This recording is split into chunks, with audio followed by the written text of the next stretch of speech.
Olá, amigos e amigas do Histórias da Bola, estamos de volta. Ele sempre foi eficiente dentro de campo e principalmente fora dele, nos estudos e nas disputas futebolísticas.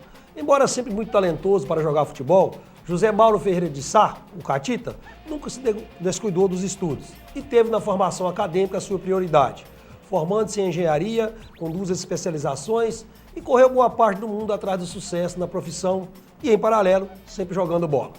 Foi assim a sua vinda para o Vale do Aço em 1977, buscando o curso de engenharia elétrica, no atual Unileste, dando também sequência à sua trajetória na bola, jogando inicialmente pelo Santa Cruz, lá do mesmo bairro Fabriciano, e mais tarde pelo notável time amador do Social de Fabriciano no final dos anos 70 e início da década de 80. José Mauro Ferreira de Sá é, como disse, natural de Vitória, no Espírito Santo, onde nasceu no dia 21 de setembro de 1957. É filho de Gessi José de Sá e de Dona Maura Ferreira de Sá. E tem 2 irmãs, Kátia e Ana Cláudia. É casado com Dulcinéia de Sá, com quem tem os filhos Natália, José Mauro Júnior e Matheus. Aliás, orgulhos dele e da mãe, pelo sucesso acadêmico de todos os 3. Antes de vir para a região, atuou no Santo Antônio e no Rio Branco de Vitória, além de ainda juvenil, tendo uma passagem de 6 meses pelo Vasco da Gama. Depois formou-se em engenharia em Fabriciano e acabou voltando à terra natal para dedicar-se novamente ao futebol, se profissionalizando no Vitória. Depois de 2 anos deixou o futebol profissional e foi trabalhar na antiga Companhia Aérea Transbrasil, mas lá reencontrou a bola, jogando, por exemplo, um Mundial de Funcionários de Companhias Aéreas, aliás, mais de um Mundial, com jogos na Holanda, Estados Unidos, dentre outras praças e países. Depois de passagem pelos Minas, Fundação São Francisco Xavier, Elbos, Minas Mecânica e na Votorantim, dentre outros, Catita fixou-se como professor na Faculdade Pitágoras, em Ipatinga, e, claro, na área de engenharia. Nunca longe dos gramados, conquistou os primeiros títulos do campeonato de Ipatinga das categorias Masters, 35, 45 e 52 anos, respectivamente pelo Juventus, pelo Meridional, pelo Juventus e pelo Industrial. Enfim, para nos contar suas peripécias, suas andanças no mundo da bola, com muitos momentos inesquecíveis, como a briga com o então técnico João de Brito no Social, aqui estamos com José Mauro, o sempre talentoso atacante Catita, um capixaba bom de prosa e bom de bola. Catita, quem te colocou esse apelido? Na verdade, foi os colegas do Social, né? Na época em que eu cheguei aqui, eles não me conheciam, e eu fui jogar no interior aí, e tinha um cidadão engraçado a versa, né? Que ele chamava as meninas de Catitinha. Mamado, né? As Catitinhas aí. Aí eu peguei aquilo, passei perto dele, mexi com uma menina, era muito brincalhão, né? Aí eu falei, lá vem esses caras. Eles ficaram brincar com as minhas Catitinhas aqui. Eu passei daí a chamar todas as meninas de Catitinha. Como o pessoal ainda em Patinga e Fabriciano não me conheciam bem, aí o cara das Catitinhas, no Social principalmente, os caras das Catitinhas, o Catita. Ficou o Catita até hoje, então, essa história. O apelido de Catita então foi a sua vinda para a região. Foi na vinda então, da região. Lá em Vitória é o Zé Mauro. Lá é Zé Mauro, lá sempre foi Zé Mauro. Desde garoto, você começou a jogar futebol no Santo Antônio, na escolinha do Santo Antônio, aos 16 anos de idade, né? Comecei a jogar no Santo Antônio, nas escolinhas, e depois passei já na própria escolinha, assumi algumas atividades dentro do profissional já. A gente treinava contra o profissional e algumas partidas já ficavam no banco. Foi esse o motivo, então, inclusive, que começou minha trajetória, quando o Vasco veio me buscar, né? E nós jogamos contra a primeira partida contra o Vasco, ainda era escolinha, e entrei como ponta direita do Santo Antônio, e marcado pelo Alfinete, naquela época. Alfinete, ó. O time do Vasco era Roberto Dinamite, Déia, Andrada, né? Era um timaço. E Alfinete... Você é um molecote, 16 anos jogando. 16 anos, cabeludão, tá? Hoje não tem mais telhado, não tem mais nada, né? Mas naquela época tinha bastante cabelo e o Alfinete me marcando. O Alfinete batia até na mãe da gente. Né? O Alfinete era duro. O Alfinete me jogou lá lambrado no primeiro tempo e a turma quase bateu na mão. Aí você daí foi chamado para ir o Juvenil do Vasco. Morei 4 a 6 meses lá no Juvenil do Vasco, lá embaixo mesmo, na barreira do Vasco, né? Dentro do estádio mesmo. E foi aí minha mãe entrou com aquele pedidinho, não, meu filho tem que estudar, que naquela época o futebol não era ainda hoje, né? A melhor profissão hoje do Brasil, diga-se de passagem, seria jogar futebol, né? Eu acho que nasci na época errada. E minha mãe foi lá e, como eu de menor de idade, então não podia ficar no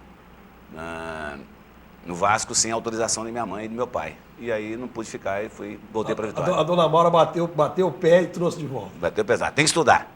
Né? Não sei se foi a melhor coisa, mas Deus sabe os caminhos, né? Mas eu acho que ela não estava errada, não, né?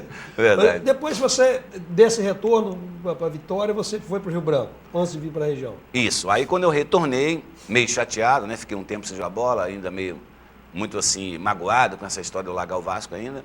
Mas o Rio Branco, de tanto insistir, acabou me levando para o Juvenil. Do Rio Branco. Eu fui artilheiro do Juvenil 2 anos, lá do Campeonato Capixaba. E nessa época o Rio Branco disputava o Campeonato Série A. Campeonato Brasileiro, né? Eu tinha sido campeão no ano anterior. Então, em 76, nessa época 75, 76, eu fui lá, comecei a jogar direitinho e tal, e o cara começou a me observar. Quando machucaram alguns jogadores no Campeonato Série A, eu fui chamado para jogar, para entrar no time da Panela. Não, chama o garoto. Não, mas aí tem uns come-dorme aí. Não, deixa os come-dorme para lá, traz o garoto.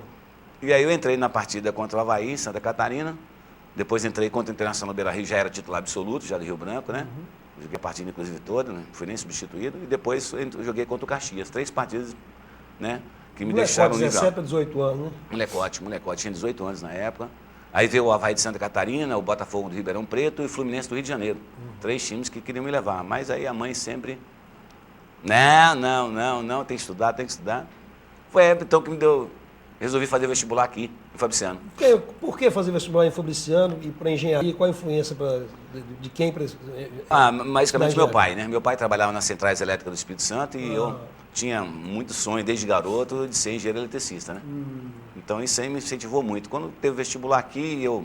Qual que era o contato da região? Como é que ficou sabendo? Nenhum, foram amigos meus do cursinho, né? Passei...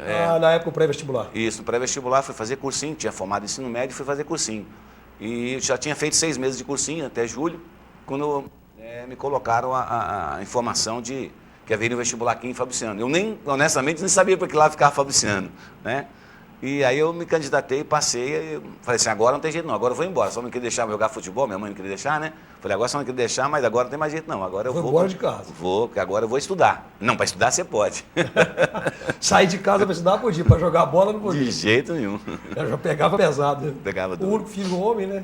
Exato, e eles tinham um tratamento especial comigo, eu tinha 2 irmãs, né? Então o filho homem era assim, o xodozinho, não podia sair de jeito nenhum. Aí no Fabriciano você chegou, daí quanto tempo que cruzou o caminho do futebol com você? Na verdade eu ficava brincando só na faculdade mesmo, né? Foi aí que então o Sávio, que era do Santa Cruz, né? O Sávio de Santa Cruz me viu jogando lá nas brincadeiras lá da escola e me levou para o Santa Cruz. Aí eu fui lá jogar. Campão de terra lá embaixo. Rapaz, aquilo é um rapa-lama. Mas época muito boa, uma rapaziada muito bacana de Santa Cruz. Alô, um abraço pra galera toda lá, né? Que realmente foi Você disputou um fabricianista pelo Santa Cruz? Um fabricianista pelo Santa Cruz. Aí a turma do social... Aí o Valdir botou o zoião, né? O Valdir da farmácia. Valdir da farmácia. Valdir da farmácia. Futebol do social, né? Exatamente, botou o zoião e aí, poxa, ia direto lá em casa e vamos pro social. Te ofereceu alguma... Não. Tudo muito interessante. Todo mundo pensava que eu ganhava pro social. Nunca ganhei nada, cara. Não? Não, eu ganhei foi muita... Essa é uma curiosidade que eu tinha. Ganhei muita ampola. Cervejinhas. Eu já gostava, né? Não, assim, depois do futebol, eu sempre gostei da resenha. A gente ganhava muita cervejinha, assim, depois da cerveja, né? Principalmente o Sargento Foca, que ficava atrás da grade ali, ó. Se fizer um gol, vem aqui. Tinha que fazer o gol e ir lá para ele, tem uma caixa em tal lugar. Aí eu levava a rapaziada toda só para resenha mesmo, mas nunca fui de beber muito, não. O time do social era muito bom, né? Nossa, era Pico, Pitoca, lá o Toninho Poloso começando. Raelzinho. Poloso tem que elementar o extremo, né? Pitoca, não. O Eli, você fez o duplo de ataque com o Eli, muito tempo. Nossa senhora. Ele era um centroavante. Ele e Edinho foram os 2 centroavantes que eu tive mais referência de jogar futebol na minha vida. Bom. Muito. Foram quantos campeonatos no Fabriciano? 3 ou 4? 4 campeonatos. 4 campeonatos. Chegou a ser artilheiro algum? Não cheguei a ser artilheiro, não. Era mais garçom? Mais garçom mesmo, né? Lá no social... Ela fazia aquela brincadeira que o Preguinho falava. 0-0, 38 de segundo tempo, catita, coça. Quando ele falava coçar, era para me ciscar. Aí eu ciscava igual a galinha para levar a pancada. Para dar a falta para ele bater. Normalmente era caixa. O Preguinho batia, que a bola era desse tamanho, a bola chegava na mão do goleiro parecendo uma bolinha de raquete. Muita canhão, força. Dá muita força. Lá no social, você teve um episódio, eu estava já inserido no contexto da imprensa, Diário do Aço já, você teve um arranca-rabo, literalmente, com então o técnico João de Brito. Não são poucos os que passam aqui que contam as peças, os choques com o João de Brito. Aí você, muito também na época temperamental, parece que o João de Brito... Como é que foi esse choque? Vocês saíram nas vias de fato, não foi isso? Na realidade, não foi tão assim... Chegamos até de um empurrãozinho para lá, um empurrãozinho para cá, né? Na realidade, eu tinha muito preparo físico, o João de Brito era pequeno, não teria como eu a partir, às vezes, de fato, mesmo com razão. Né? Eu dei uns empurrões nele lá e tal, Mas foi assim, coisa Foi assim... no treino? Foi no treino. Ele queria que eu lançasse a bola em uma diagonal e por 2 vezes eu peguei a bola e fitei o zagueiro, né? Eu fitava o zagueiro, primeiro eu fitava o zagueiro para depois lançar. Eu tinha essa mania de dar um corte para abrir a avenida, né? E aí nessa brincadeira ele se estranhou comigo, começou a me xingar. O João tem aquele temperamento dele meio pesado, né? E eu não aceitava muito assim essas coisas de você humilhar as pessoas, não, né? Eu nunca fui um cara... Né? Eu não gosto disso aí muito, não. Então aí realmente me estranhei com ele, mas foi assim, coisa passageira. Logo depois a gente fez as pazes depois no barzinho. A resenha. Na resenha, fomos no barzinho, a resenha depois do treino e tal. Eu tava lá, ele passou lá, eu chamei lá, fui lá, conversamos, se abraçamos e ficou tudo nas pazes, graças a Deus. Que Deus o tenha, né? Deus o tenha. Foram, além do João de Brito, quais outros técnicos você pegou no social? Não, só tive só esse atrito mesmo. Eu sempre fui um cara assim muito não, mas além de outro treinador que teve no social no seu período lá, foi o... Não tive nenhum atrito, não. Na verdade, são 2 coisas que o pessoal fala. O Catita é muito, como se diz, nervoso, agitado, etc. Não, mas não, eu sempre fui um cara muito compreensivo. Lá naquele time social, quem que era a fera do time mesmo? Eu considerava o Pitoca. O Pitoca? Para mim, em termos de volante, craque, para mim a bola colava nele, parecia que o mundo ia acabar, sabe? Quando a bola estava no pé dele, ninguém tomava, não. Ele tinha uma vantagem, ele que sabia combater, desarmar e apoiar. Sair jogando, né? Sair jogando. Ele era fantástico. O Pitoca era um cara assim, eu considero assim, na posição dele, sim, é um dos melhores que eu já vi até hoje. Inclusive nas suas andanças como profissional? Inclusive nas minhas andanças como profissional. É um cara que eu respeito demais. Né? Desde o período com quem eu joguei, né? Sim, com quem você jogou. Então o Pitoca era fantástico. Porque tipo social jogava, foi campeão fabriciano seguidamente. Os jogos contra o Avante. Os jogos contra o Avante que era o pega, né? Não, o Avante tinha um timaço também, né? O Avante tinha um timaço. O Raul, o Newton. Nossa Senhora. Zinho. Zé Laurinho, o Zé Laurinho não. Tinha também tinha um monte de jogador. Newton, Zinho. Baixinho. Tinha um time muito bom, né? O clássico social Avante. Não, era fera. O clássico era disputado. Era pau a pau, não tinha jogo fácil para nenhum dos dois. Era sempre um jogo de muita rivalidade, né? De muita, assim, pega mesmo. Muito pega mesmo. Intensidade. Muita intensidade mesmo. Quer dizer, você jogou esse tempo todo social, nunca era uma suspeita que você tinha que você recebia por ser ex-profissional, etc. Nem na ajudinha para pagar a faculdade, não? Nem faculdade, nem república, nem nada. Era assim, todo mundo tinha essa impressão que eu ganhava. Não, o Catita ganha não sei quanto, o Catita ganha não sei o quê. Nunca ganhei nada. Interessante. Todo mundo sempre levou essa imagem que eu ganhava dinheiro lá. Mas nunca ganhei. Construiu um ciclo de amizade muito grande em Fabriciano. Você é muito conhecido em Fabriciano até hoje por essa passagem também. Eu acho assim, interessante demais assim, o carinho que eu tenho pelo pessoal de Fabriciano e o carinho que o pessoal de Fabriciano tem por mim. Até hoje, é como você falou, eu passo lá, sou muito bem recebido, principalmente pelos ex-boleiros, pela jovem guarda que hoje, né, os meninos que atuam no futebol, esse é o Catita e tal. A gente tem uma referência muito grande lá em Coronel Fabriciano e realmente... Você nos contava antes do programa, tem até uma passagem, um aluno seu no Unileste. Como é que foi? Já foi seu fã de arquibancada? Como é que rapaz, isso aí foi agora recente, né? Dando aula na pós-graduação em engenharia. E a gente está lá há 6 anos trabalhando na faculdade lá. E eu comentava, ele me pediu, a gente dá aula sábado, o dia inteiro, né? A gente começa às 8 horas, vai até às 5 da tarde, tinha um jogo do social. E tinham 3 de Fabriciano que queriam assistir o jogo de qualquer jeito. Um deles é fanático. Pelo módulo B do Campeonato Mineiro. Isso, e um deles é fanático. Professor, libera a gente mais cedo para assistir o jogo do social, aquele negócio todo, bababá. Aquela resenha toda, eu dei um intervalo na hora do café, 3 horas, e passei uma foto social. Eu estava nessa foto.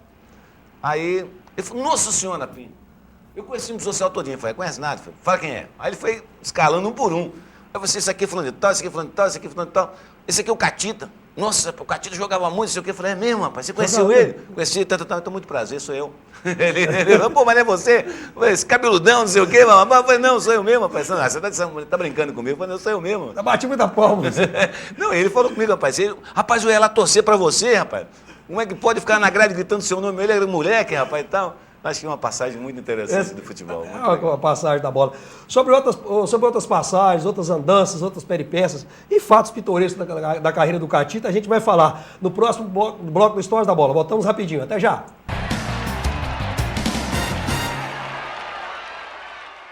A Associação dos Aposentados e Pensionistas de Ipatinga, a API, agora sob nova direção, é uma entidade que cresce com os pés no chão. Vem aí a Unidade 3 no Canaã, a conclusão da ampliação da sede administrativa e muitas outras ações visando mais espaço e comodidade para associados e dependentes. Com união e espírito de equipe, a atual diretoria tem o compromisso e a responsabilidade de gerir essa entidade que não para de crescer. Associação dos Aposentados e Pensionistas de Ipatinga, uma entidade administrativa com visão de futuro. Trabalhando com procedimentos supervisionados desde o corte de chapas até a sua instalação, a Comercial Vidromax e Tempermax utiliza tecnologia de ponta e equipamentos de última geração, maquinário próprio para lapidar e bisotar vidros, além do moderno forno para têmpera de vidro, instalação de vidros comuns, box em acrílico e vidro temperado, esquadrias de alumínio em geral. Comercial Vidromax e Tempermax, Rua Pelicano, número 60, Vila Celeste. O Grupo Dijafer se consolida pela qualidade de seus produtos. Dijafer, ferro e aço em Fabriciano e aço nobre em frente à passarela do Iguaçu em Ipatinga. Ferro e aço para construção, serralheria e usinagem, metalons, perfis para estrutura e eletrodos no atacado e varejo. Máquina de fabricação própria de telhas sob medida. Dijafer, construindo um vale de ferro e aço. Avenida Tancredo Neves, 553, Coronel Fabriciano. Aço Nobre, Rua Pedras Preciosas, 25, Iguaçu, Ipatinga.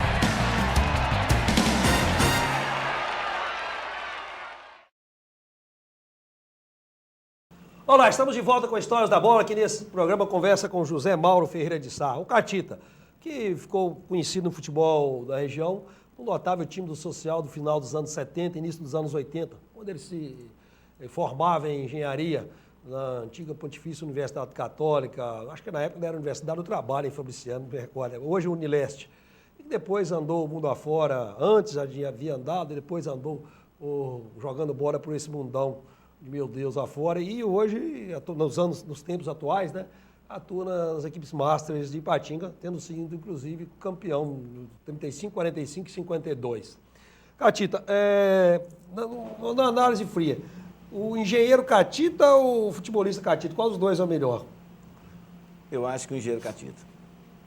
Apesar de... Porque, na realidade, esse dia eu falo de engenheiro Catita porque é o que eu sou hoje. Né? Então, foi isso que me projetou na minha vida social, né? Então, eu acho que ela teve mais ênfase por isso. Mas, analisando do ponto de vista, se eu tivesse seguido a carreira realmente, etc., aí eu poderia te falar, talvez seria o jogador Catita. O Juninho, o Zé Mauro e o Matheus são bons de bola? Rapaz, a genética não... A genética não bateu muito, não. O Mauro Júnior é habilidoso, o Matheus é canhotinha. Ué, canhotinho... Normalmente o canhota joga muito, né?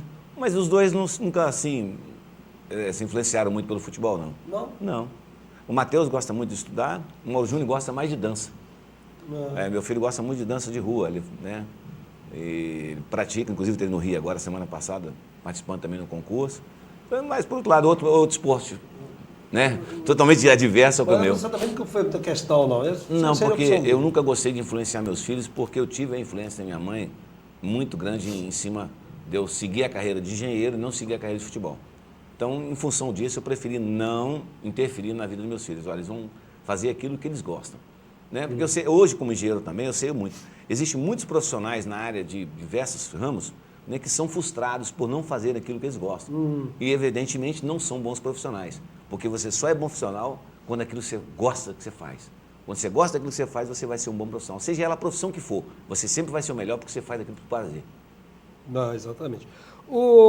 Depois que você se formou em Fabriciano, e aí você deixou a região, não conseguiu oportunidade de trabalho, aí acabou retornando à Vitória. E lá você se profissionalizou, mas você já estava um pouco mais independente da sua mãe, você conseguiu se profissionalizar, como é que foi isso? A dona Maura? A dona Maura aí não teve muita interferência não, porque na realidade eu voltei para Vitória para morar em casa mesmo, né? A preocupação dela era eu morar fora, e jogando futebol e me influenciar por outras coisas que o jogador na época se influenciava muito, principalmente a bebida alcoólica, né? Então, a minha mãe tinha muito cuidado com isso. Mas quando eu voltei para Vitória, eu não tinha emprego como engenheiro, foi uma fase muito difícil, dos anos 80 até os anos 90, por aí assim, até os 95. na área de engenharia estava muito difícil, muito carente de emprego nessa área. Então eu arranjei um jeitinho de jogar futebol pelo banco, né? É o Banest, Banco do Estado de Espírito Santo. Banest. Trabalhava meio expediente e treinava no Vitória meio expediente. Eu consegui conciliar os dois e joguei ainda 2 anos de futebol. Aí profissional. Aí profissional. Aí, inclusive, graças a Deus, também minha carteirinha está contando para minha aposentadoria. Os anos de atleta profissional? Na época eu tenho a carteira de atleta profissional, né? Então, lá foi uma passagem, disputou campeonatos capixabas, né? Fomos vice-campeão capixaba, mas não tivemos a sorte de ser campeão, não. Nosso time era muito bom, mas ainda um pouco imaturo. Moleque, né? Muito moleque. Depois você você conseguiu se inserir na companhia aérea, na Transbrasil, é isso? Isso. Foi através do próprio banco, né? Que me arrumou um serviço particular como engenheiro, de fazer um projeto, instalações elétricas de uma loja da Transbrasil, na época lá em Vitória. E aí eu tive o primeiro contato com a Transbrasil e fui convidado para ir para Brasília, para trabalhar em Brasília como chefe lá da área de serviços gerais, da companhia aérea. E eu somava o salário que eu ganhava no banco, só o salário que eu ganhava no futebol, a Transbrasil me pagava bem mais que os dois juntos. Não tinha que pensar. Tinha que pensar, né? A gente tinha passagem internacional para o mundo inteiro afora, a cada 3 anos grátis, passagem de férias para o Brasil, para onde quisesse, com hotel grátis. Eu falei, não, tinha uma série de vantagens, plano de saúde, etc. Tal. Era irrecusável. A proposta era... Lá se for o Zé Mauro. Lá se for o Zé Mauro para Brasília. 2 anos em Brasília e depois fui para São Paulo, ficar mais 4 anos. Aí, nesse período, você reencontrou a bola, né? Aí reencontrou a bola. Não tem jeito. Não tem jeito. Né? E a Transbrasil era o representante mundial de futebol das empresas aéreas no Brasil. Ah, é? Era.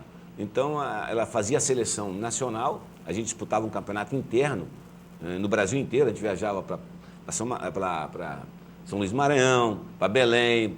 Para jogar o campeonato interno, né? Mas a gente só fazia esse campeonato interno na época de baixa estação, na época de frio. Os voos todos batendo no carroceria, então... Avião também fala batendo carroceria. Batendo carroceria, batendo lata, né? Então, viajava muito vazio, a gente colocava os jogadores e fazia um campeonato interno. E desse campeonato fazia essa seleção? Fazia essa seleção. Para disputar? O Mundial. Você disputou? Eu disputei em Portugal, eu disputei nos Estados Unidos e disputei também na Holanda, em Amsterdã. Os 3 campeonatos que eu disputei, né? Não fomos muito felizes, que não fomos campeões nos 3, né? Mas assim, a participação foi muito boa. Nós ficamos nas 8ª de final em Portugal, ficamos nas 4ª de finais na Holanda e ficamos em 3º lugar nos Estados Unidos. Foi um campeonato muito bom, que a gente viajava e tem umas passagens muito interessantes, né? Por exemplo? Por exemplo, em Miami teve uma que era fantástica, né? Em Miami eu tinha um Caju, né? Moreninho, baixinho, zagueiro, pagava muito. E o Caju, rapaz, é interessante que ele em Miami, ele saiu com a turma, nós formávamos blocos. Sempre tinha alguém que falava um pouquinho inglês, né? Que arranhava o inglês. Eu também dava aquelas arranhadas. Até hoje eu arranho inglês. O skills, vai. Então, o grupo saía, né? Saía num grupo de 5 para dar um passeio lá em Miami. Falava, quem se perdeu o telefone está aqui do hotel. E aí vocês ligam para a gente, diz que a rua que vocês estão, que nós vamos mandar um táxi buscar, ou então vamos buscar vocês. Nesse meio tempo, ficou ficando tarde, nada daquele grupo aparecer, nada daquele grupo aparecer. Daqui a pouco, telefone do hotel, todo mundo no quarto esperando a telefonista transferir, a gente aí comunicado, eu fiz um salseiro danado no hotel, né? Aí o telefone ligou, olha, o rapaz está na linha. Aí era o Caju. Eu falei, quem foi, Caju? Bicho, nós estamos aqui perdidos e tal, olha o nome da rua aí. Aí o Caju foi lá o nome da rua dos Estados Unidos, tem aquelas plaquetinhas vermelha e amarela. Né? Aí ele olhou lá, o walk, o don't walk, atravessa, não atravessa. Ele falou assim, nós estamos na rua, walk ou don't walk. Eu falei, ô animal, você atravessa que não atravessa, mas é o nome da rua, não. Cada um engraçado, vai galera. E lá na Holanda teve alguma? Na Holanda teve um, Caju de novo, o Caju era festa, né? O Caju era o mais brincalhão que tinha. O Caju chegou já na Holanda, os caras descemos no aeroporto, passou aquelas louras bonitas, os olhos verdes, muito de loura bonita que a Holanda tem, né? Aí o Caju chegava, Loura, beautiful, let's through, te amo, Loura, te amo. A Loura saía falando aquele alemão, frac.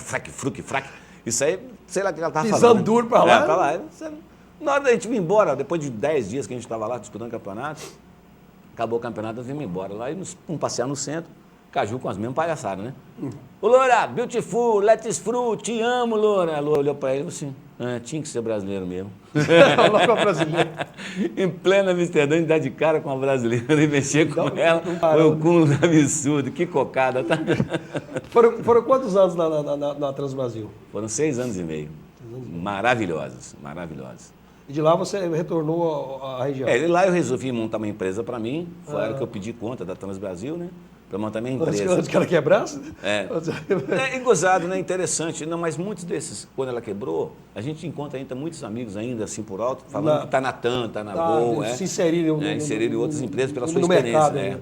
Eu, por exemplo, fiquei chefe da Operação Resgate de Avião, aquele acidente que teve lá em Guarulhos, matou 20 e tantas pessoas, né? Eu tenho as fotos minhas resgatando turbina de dentro de casa de pessoa, né? Eu era chefe da Operação Resgate, então tinha já uma boa experiência em aviação, com certeza eu passaria para outra.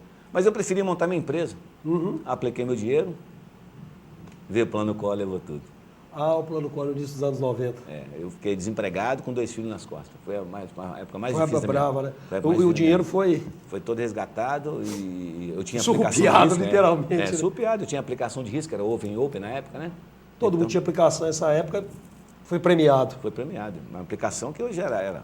Hoje eu estaria, com certeza, com a minha vida tranquila se eu tivesse montado minha empresa na época. Aí você teve que...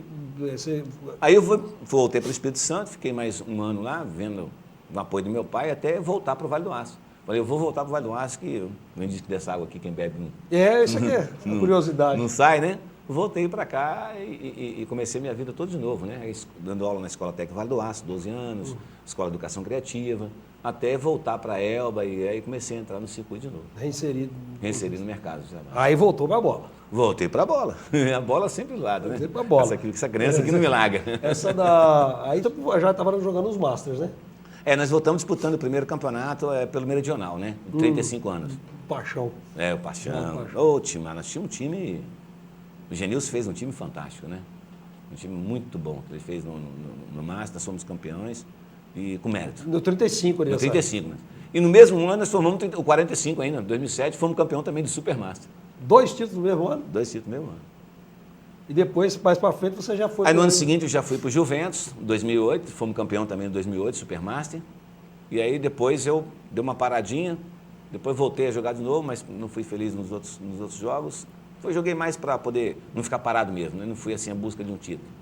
E aí até que enfim que voltei em 2011 a ser campeão pelo Industrial. Você se lembra de algum gol dessas suas tantos times que você jogou, algum gol marcante?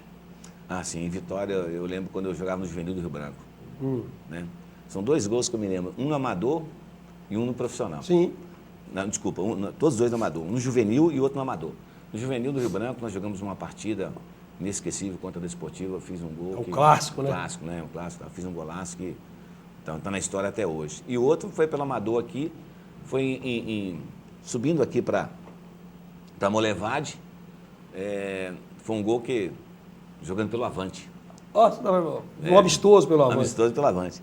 Mas aquela rapaziada que deve estar me ouvindo aí, a rapaziada vai lembrar que eu deitei 4 caras, deitei o goleiro, ia fazer o gol, o zagueiro veio, deitei o zagueiro de novo, o goleiro voltou, deitei o goleiro de novo e depois não marquei. Aquela ali...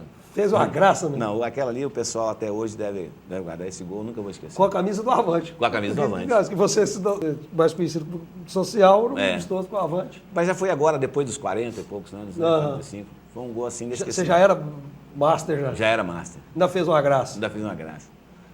Esse gol foi inesquecível. O maior jogador que você jogou com ele?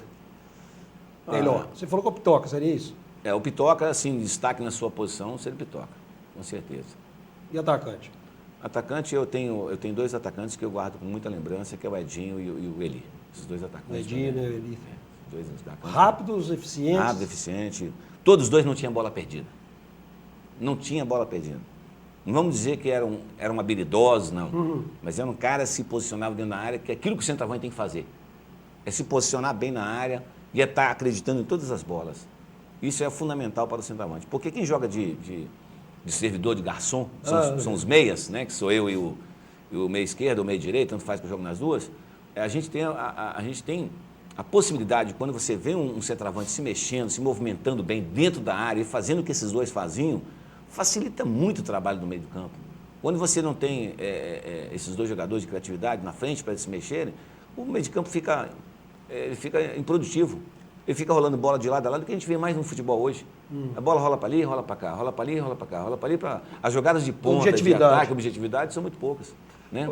Aí você depende de um Messi, depende de um Neymar que tem a criatividade de criar, cortar 2, 3 jogadores para poder abrir a brecha.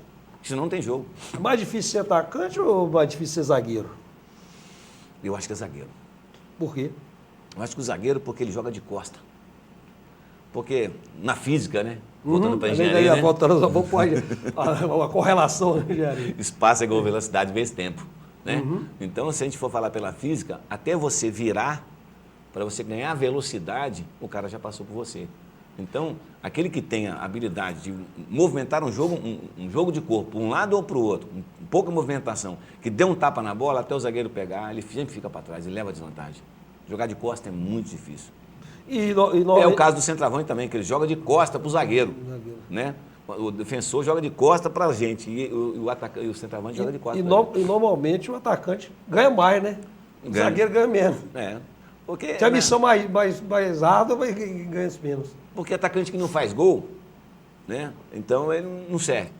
A verdade é essa, né? O pessoal tem essa imagem, mas não é isso. Você tem que analisar o conjunto. Às vezes você como jogador, você não precisa fazer gol centroavante. Se ele soubesse se posicionar, mexer nas alas e fazer o que ele tem que fazer, que é abrir para que o meia possa vir, ele fez o papel dele. É lógico que a gente prefere que o centroavante faça os gols, né? Mas tem um papel muito importante quando ele faz esse trabalho de varredura. Isso é muito importante. Sobre outras passagens e outras teorias, né? Do engenheiro e do atacante Catita, Zé Mauro, a gente vai falar, vai ouvir no próximo bloco do Histórias da Bola, o terceiro bloco. Voltamos rapidinho. Até já.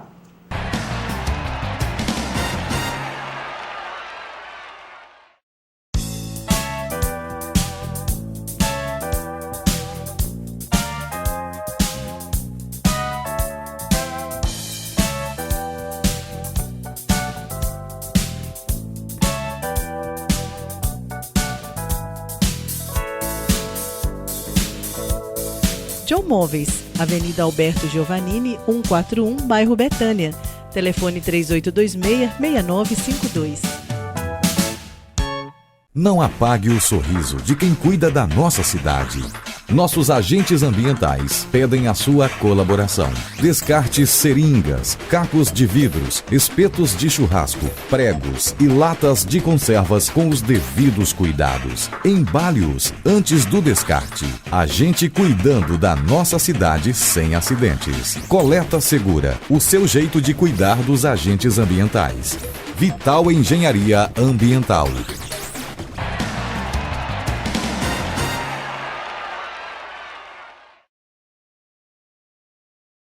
Olá, de volta com Histórias da Bola nesse terceiro bloco, conversando com o José Mauro de Sá, o Catita. Porque lá em Vitória, quando começou a jogar futebol, era o Zé Mauro. Ele se transformou em Catita, né, o apelido Catita, quando veio para a região, mais precisamente em Coronel Fabriciano, já jogando com a camisa do Social. Catita, muitas foram, a gente já disse nos blocos anteriores, algumas passagens interessantes, alguns outros momentos marcantes ou pitorescos, vamos chamar assim, algum episódio dentro de campo que aconteceu com você, que você não esquece. Tem alguns lances muito interessantes. Tem um que é esse, há pouco tempo a gente conversava com você aqui, a gente falava sobre um rapaz que eu estava no meio do campo, voltando agora aos 45 anos, jogando futebol, o negócio todo, e de repente começou um jogo ali no campo do Avante, e eu dei um tapa na bola, aí o cara olhou para mim assim, parou, ficou olhando. O adversário, né? O adversário, olhou para mim assim e tal, falou assim, cara, você não é o Catita? Aí eu falei, sou eu mesmo, posso te dar um abraço? Eu falei, pode. Aí ele chegou, veio me dar um abraço, assim, tal, lá veio o juiz com apitou, já vinha o cartão amarelo, querendo marcar o cartão amarelo, já dizendo que era falta, não sei o quê. Eu falei, não, sou juiz, nós estamos conversando aqui. Ele falou, rapaz, eu sou um fã seu, era garoto seu, ia torcer pra você, eu jogando contra você, que prazer imenso, não sei o quê. Foi uma coisa muito engraçada, que o juiz ficou todo sem graça, não sabia que ele fazia um cartão amarelo, você botava no bolso e já tinha levantado. Ficou um negócio muito, muito interessante essa passagem aí também. Você frequentemente jogava nas cidades vizinhas. Chamava para uma resenha na cidade vizinha, você reforçava o time de qualquer canto que se encaixasse na sua agenda. Sim. Tem alguma passagem marcante em alguma cidade vizinha? Teve. Além daquela de próxima a Bom Levade. Teve a de Itabajara. De Itabajara foi uma coisa inesquecível, uma coisa que assim, marcou na minha vida como pessoa, não só como atleta, mas também como engenheiro, como profissional. Eu achei muito interessante, naquela época a gente estava no auge no social, né? Então veio um fazendeiro de Itabajara, tinha uma rivalidade contra a Pocrane. Né? Então nessa rivalidade eles vieram contratar, levou eu, Lica e Carlari.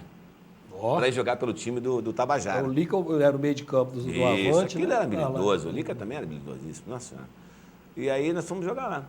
E no almoço lá, o empresário que bancava a gente, que era o fazendeiro Gilson, ele veio com a mulher, ele veio com a filha dele, e a filha dele começou a chorar. Eu sempre fui apaixonado por criança, né?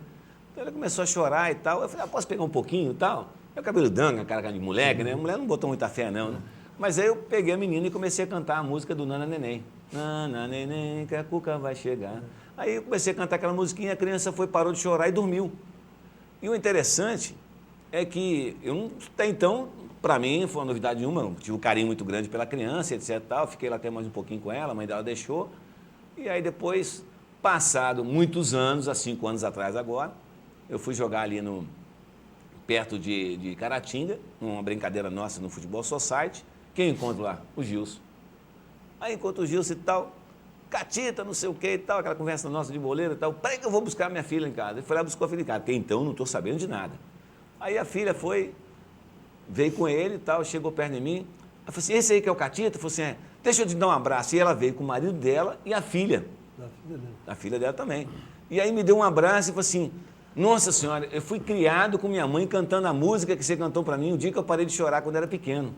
E ela já moça, com a filha agora, né? Falei assim, e hoje eu canto essa música para minha filha, para ela dormir também até hoje. Foi uma coisa passando agora de família para família, uma coisa assim que marcou bastante. Eu me emocionei, ficou eu, a esposa e o marido dela chorando, os 3 abraçados, chorando. Um gesto simples, né? Simples. Um gesto simples e marcou. Quer dizer, o que é que a bola propicia, né? A bola, você vê que nos 3 casos que eu já contei para você aí, né? A bola propicia N situações, né? Gratificantes na vida da gente, se você souber levar para o lado bom da coisa, né? Nessas viagens, por exemplo, no seu tempo de Transbrasil, jogando mundo afora, disputando o Campeonato Mundial, teve alguma outra passagem marcante, além do walk e do walk? Teve. Não, aqui, se eu for contar, tem uns 10 casos interessantíssimos, mas eu vou contar mais um, que foi na Holanda também, o último campeonato que a gente disputou mundial. A gente estava naquele período de crise aí, já entrando no período de crise, né? E perto do colo ali, né? Aquele evento que eu te falei, e nós fomos numa condição seguinte, olha, a empresa vai bancar as passagens, que a passagem era ganhada pela IATA, era de graça, nós vamos bancar o hotel, agora a alimentação é por conta de vocês. Aí nós topamos, né? Mas a maioria eram jogadores de seleção, era o rapaz que trabalhava no almoxarifado, era pessoa mais humilde, né? Era o cozinheiro, são os caras que jogam bola realmente, a gente fazia a seleção em cima de atletas que tinham futebol para representar o Brasil, e não em cima de condições na empresa, de destaque na empresa. E a maioria eram humildes. E aí o pessoal catava um dinheirinho daqui, um dinheirinho dali, fazia aquele racha e tal. Uns 6 a 8 dias nós não tínhamos mais dinheiro, mais para nada, né? Aí o Cláudio, que era engraçado pra caramba, o Cláudio usou, ganhamos um roupão, aqueles roupão da Transbrasil bonitão, né? E tal. E o Cláudio ia pro café da manhã com aquele roupão. O que o Cláudio fazia? Ele passava, lanchava primeiro, pegava o café dele, comia e tal, se abastecia todo, e daqui a pouco ele vinha. Maçã, pera, e jogando tudo dentro do blusão. Ele saía de lá parecendo um ET. Quando ele passava na portaria, e o vigia está assim, ó, lá na portaria do hotel, né? Ele falava meio castelhano, brasileiro, tudo trambiqueiro. E levava, e a gente saía, todo dia a gente ia com o roupão. Daqui a pouco, uns 3, 4, todo mundo de roupão, né? Saindo igual ET. Para salvar a janta. Para salvar a janta? Todo mundo sem dinheiro, aquilo ali era a janta nossa, né? E durante as viagens, como é que era a zoação durante os voos? Com os principiantes. Então a gente aproveitava e fazia as brincadeiras da gente, né? Como assim, tinha sempre jogadores que nunca viajaram de avião e tal, e precisa mais de viagem internacional, eu falei, gente, ó, não pega o lanche no avião não, nem janta, porque é caro pra caramba, hein? Tu vai ficar, nós estamos sem dinheiro para poder ficar lá na viagem, todo mundo apertado, então não come não. Deixa que a gente faz um lanchinho lá na hora que a gente chegar. Pô, era voo pra KLM, era voo de 14 horas, né, de São Paulo. Eu imagino. Então a gente aplicava essa, rapaz. O cara passava chegava lá amarelo de fome. Via o jantar, né? Beleza, todo mundo. Nós lá, eu mais uma meia dúzia, eu tenho dinheiro sobrando, então eu vou comer. Aí eu comia, o outro comia, o outro comia. E os caras que eram novatos, não quero não. Aí a gente já armava com a comissária, guarda lá que daqui mais ou menos uns 40 minutos a gente manda trazer a comida dele, tá bom? Tá bom. E elas combinavam com a gente, a beça, né? A gente fazia zoação, cara. E os caras ficavam com fome mais de 1 hora lá, todo mundo comendo, e os caras salgando, tadinho, os bichinhos. A gente fazia cada palhaçada com os caras. Aí depois de 1 hora a gente mandava trazer o almoço. Agora é de graça. Agora é de graça. Nós conseguimos uma cortesia. Fazia muita palhaçada com os meninos. Você, no futebol, conheceu N personalidades, N pessoas. O futebol imita a vida ou o futebol está no contexto da vida? Como é que é? Eu acho que o futebol está no contexto da vida. Se nós analisarmos direitinho, o esporte, né? Não vamos falar o futebol, vamos falar o esporte que está contido na vida da gente. Né? Pela parte da saúde, pela parte social. Então, são vários aspectos que o esporte ele entra. O futebol não deixa de ser mais uma cadeia dessa, né? Então, nós dizemos que seria uma vertente para poder levar os caminhos que são tortuosos. O futebol não é uma coisa assim simples, não. Porque você tem muitos jogadores bons de bola que poderiam ter uma projeção, mas não tem devido à própria influência do câmbio, né? Ou seja, do mercado de futebol, né? Então, você às vezes tem um bom empresário, ele pode, você não é um excelente jogador, mas um bom empresário pode te fazer um bom caminho. E às vezes você é um bom jogador, excelente jogador, e não tem um bom empresário, a gente faz um bom caminho.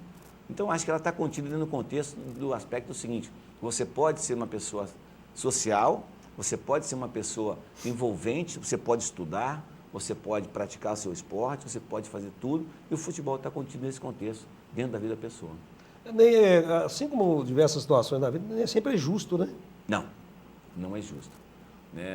Eu lembro minha passagem pelo Vasco, né, quando eu fui para o Juvenil do Vasco, tinha um time que já disputava o Campeonato Carioca, quando nós chegamos lá, e tinha um time B, que era que a gente estava disputando posição com os titulares. Eu fui para esse time B, né? Cheguei lá, fiquei 4 meses nesse time B disputando posição.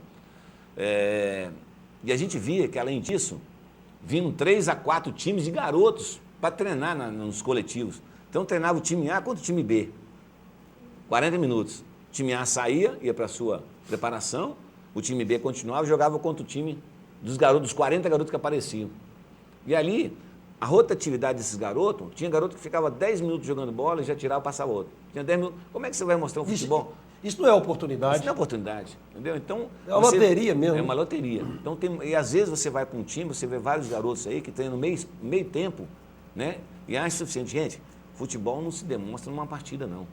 Futebol é como as pessoas, é como uma profissão. Você se demonstra ao longo do tempo. Você pode ser um baita profissional hoje, mas você não vai chegar na sua empresa, não vai chegar lá mostrando que você já sabe fazer, não.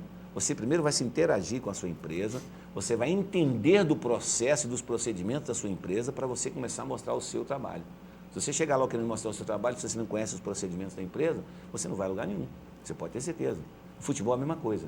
Se você chegar numa partida de 45 minutos num tempo para treinar, para você mostrar o que sabe, muito difícil.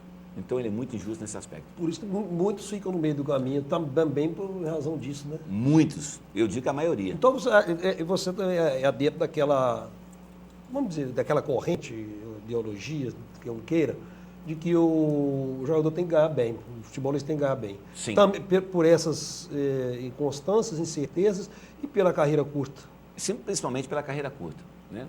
Então, pela carreira curta já é uma coisa muito difícil, né? Mas hoje, pelo nível em que o salário do jogador também, ele tem que ganhar bem, mas não no nível que está ganhando. Eu acho que existe uma hiperbólica aí, tá certo? Eu acho muito exagerado em determinados salários de jogadores.